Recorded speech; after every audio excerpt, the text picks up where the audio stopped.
emergency.org. The following is a test of the emergency alert system.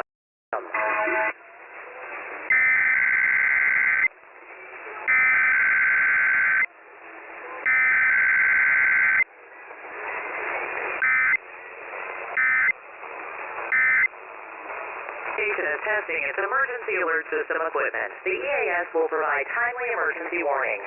This station serves the Pittsburgh Extended Operational Area. This concludes this emergency alert system.